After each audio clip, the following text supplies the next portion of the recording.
I should be so happy, happy, happy, happy. When will you be happy? Are you happy now? Do you have to wait for life to give you stuff to be happy?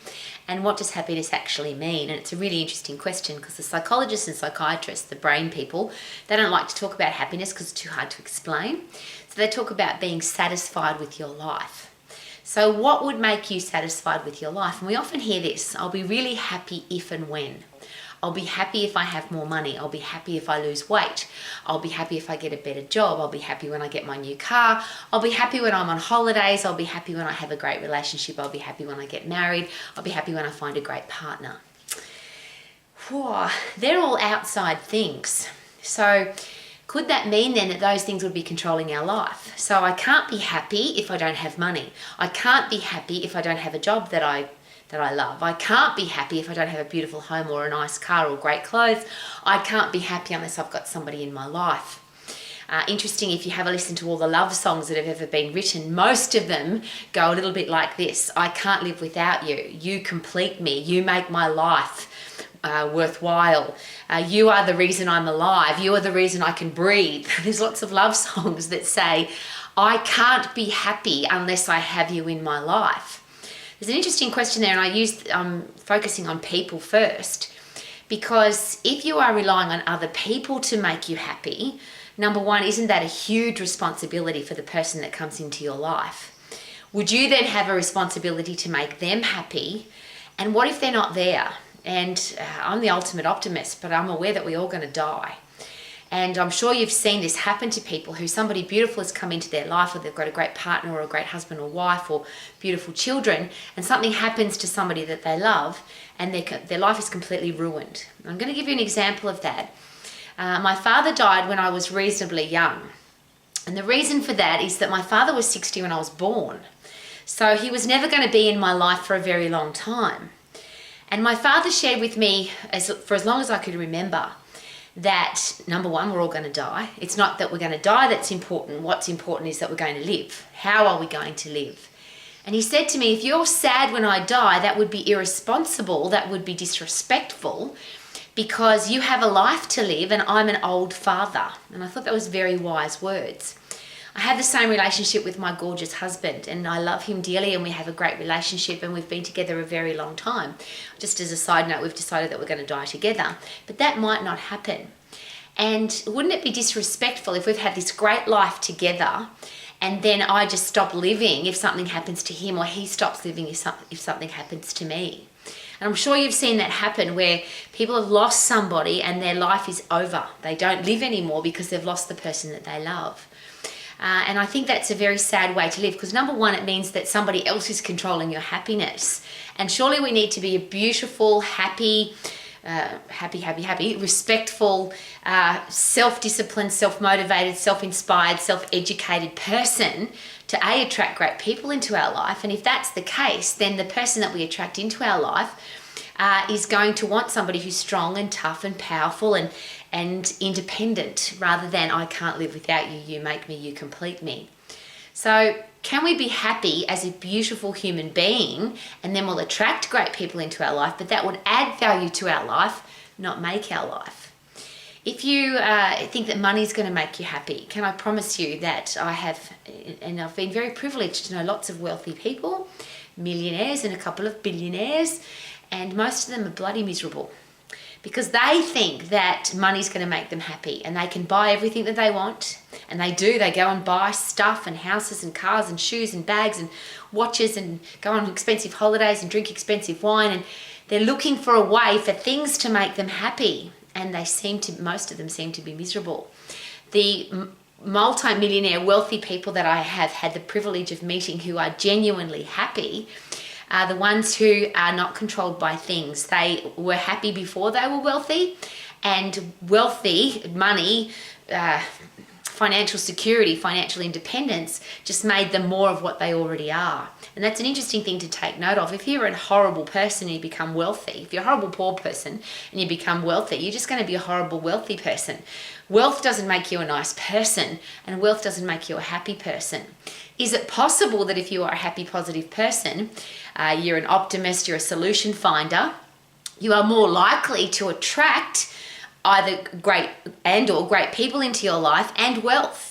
Because if you are a happy, positive, solution-finding person, is it possible that you think more clearly, you make better decisions, you choose a better career path or a better business, you choose the ultimate way for you to live, and then you want to become better at it. So, and to me, that's the sweet spot of living, isn't it? Do what you're passionate about.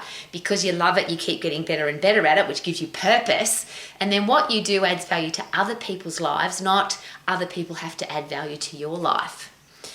If you think your job or your career or your business should be making you happy, isn't that a big responsibility for the boss or the customer or the client? There's lots of horrible customers, there's lots of horrible clients, there's lots of horrible bosses and lots of horrible people to work with. But if you're doing what you love, if you've chosen a career path that you love, none of that matters. Because you're not relying on those people to make you happy. You're already doing what you love. That is making you happy.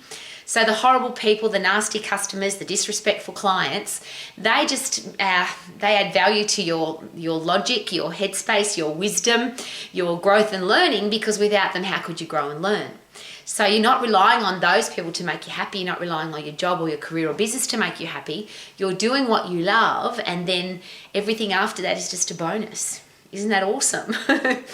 Health and fitness. How many people have you heard say, I'll be so much happier if I lose weight, if I could fit into this dress, or I could wear this tight t-shirt, or if the girls loved my gorgeous body, or the boys thought I was sexy. I hear that. I've been an exercise professional all of my life, and it's one of the opening statements that most people make. I'll be so much happier if and when I lose weight, or I gain muscle size, or I have a skinny waist, or ripped abdominals, or what was the striations on my V-line. I thought that was the most unique one I've ever heard. Rowie, I'll be really happy when I've got striated V-line.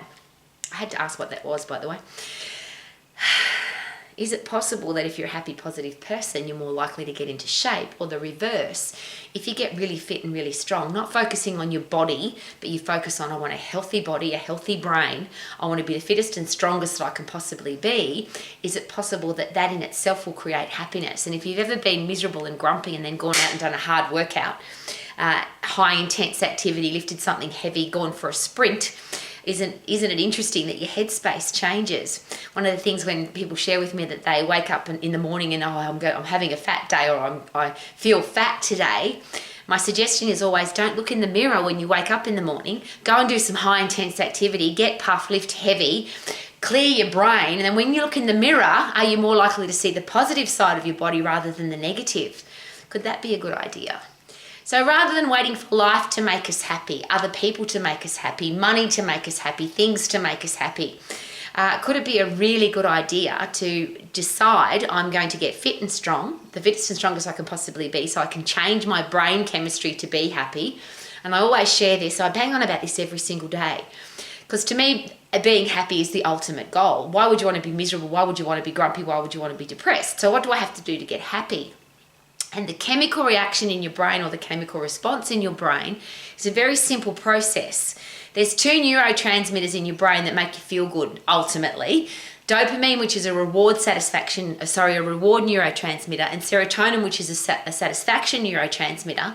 One makes you feel good because you did something of value, you did something exciting, you got out of your comfort zone, you did something to extend yourself, so you get a rush of dopamine. And then when you have overcome a threat, overcome a challenge, done something of value, your body says, congratulations, you're alive, and you feel satisfied with your life. Now, the beautiful thing about, because that all comes from fight and flight. So if you have to fight the animal that's going to kill you, or fight the wild tribe that's going to kill you, or you run away from the wild tribe that's trying to kill you, or the wild animal, you get a rush of dopamine that says, congratulations, reward, you feel fantastic. Second is, you should be very satisfied with your life because you're alive, serotonin.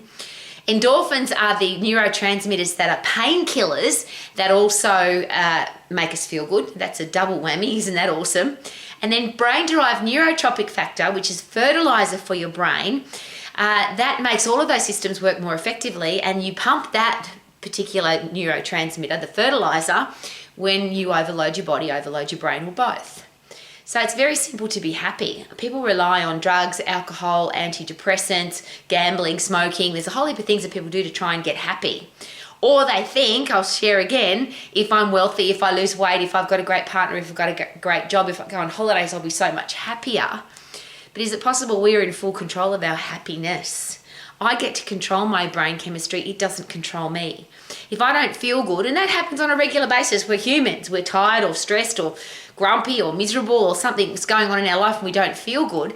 If you want to change that brain chemistry, because that brain chemistry just means that your serotonin levels are screwed up, your dopamine levels are screwed up, you don't feel good, all you've got to do is now go out and create a fight and flight situation. So you've got to get puffed, high intense activity, lift something heavy, high intense activity, which will now produce epinephrine, adrenaline, cortisol, which are the fight and flight chemicals. And the after effect of that, when you overcome the threat, is dopamine, serotonin, endorphins, brain-derived neurotropic factor. So you can try and get happy all the other ways that people do. You can hope for, wish for, when I'm rich, if I get rich, I'll be happy. Or you can create your own happiness. And here's the beautiful thing. If you're a happy, positive, optimistic solution finder, is it possible that you are more likely to be healthy, fit and strong because you'll find ways to get healthy, fit and strong and stay that way? Are you more likely to have a career or business that you love because you've made better decisions about it rather than having a lousy, stinking, rotten job? Of course. Are you more likely to be wealthy? Yes, because you'll be really good at what you do because you want to keep getting better at it. So financial security, financial freedom, financial wealth, whatever you want to call it, more likely if you're a healthy, fit, strong, positive, optimistic solution finder. And then if you want to attract great people into your life, surely you have to be that person. You know, I'll be so much happier if I find the right person. But don't we have to be the right person to attract that person into our life? And I share this on a regular basis. I feel so privileged because I've got a beautiful husband. He's tough, he's strong, he's funny, he's an achiever, he's a world champion martial artist, he's got a master's degree in exercise science, he's really smart. I remember when I was a little girl, my father used to say to me, whoever you get involved with, they've got to be really smart and really funny. And that's one of the regrets of my life, and there's very few, but my father didn't get to meet my gorgeous husband because my husband is really funny and he's really smart. He's disciplined and he's committed and focused and all the great things that come with great people. But I wouldn't attract him into my life if I was a negative, nasty, undisciplined, lazy person who didn't have any goals and lived my life as a loser. And I can't put it any other way, because to me, losing is not living the life you want to live.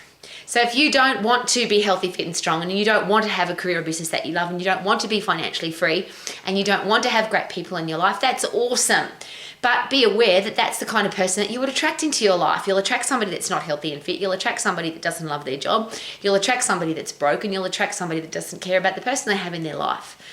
To me, that's just all common sense. It doesn't require a counsellor or a wealth creation financial planner, and it certainly doesn't require an exercise professional or a career coach.